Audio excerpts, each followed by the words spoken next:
The latest now on the education spending cap. The Arizona House has voted to avoid a shutdown of the state's K-12 public schools by approving a waiver of a constitutional cap on spending. The 45-14 vote gives schools the ability to spend $1.54 billion that lawmakers appropriated last year. All 28 Democrats present voted yes, but 14 of 31 Republican House members voted no. The vote now heads to the Senate. Schools could close down if that waiver is not approved by March 1st. Election Day will look a little different this year in Pima County as the Board of Supervisors greenlighted the use of voting centers and electronic poll books. As News 4 Tucson's Eric Fink reports, the top elections official thinks this will be a big win for voters. Roughly 100 vote centers will replace Election Day voting here in Pima County. Now, Election Day voters won't have to worry about showing up to the wrong place to vote when they go to the polls. One county supervisor worries the technology hasn't been tested enough, but the Pima County recorder says this will only increase access to the ballot box.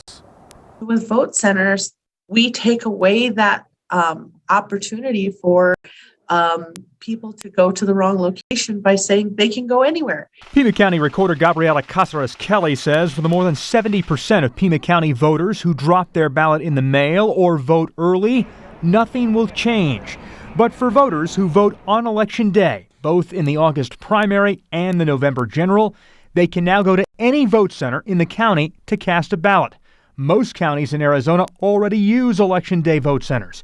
In the past, Pima County has been one of the last to report results. We are behind the times in Pima County, and this is us simply catching up to the times. The Board of Supervisors also saying yes to electronic poll books that will be used to check in voters at the polls. This way, poll workers won't have to sift through paper voter rolls to find a voter's information. Supervisor Steve Christie was the only no vote Tuesday. He argues the machines haven't undergone sufficient testing to avoid any issues on Election Day. This, I think, is going to create so many problems, and I'm just praying that it doesn't end up as an unmitigated disaster. All of the technology that we'll be implementing, it will make for a much cleaner, more concise, more transparent process for everyone. Christie has some reservations about changing the way the county handles Election Day voting. The 2022 elections are no less important than the 2024 or less complicated. So now is clearly not the time to make wholesale changes as to how we vote in Pima County.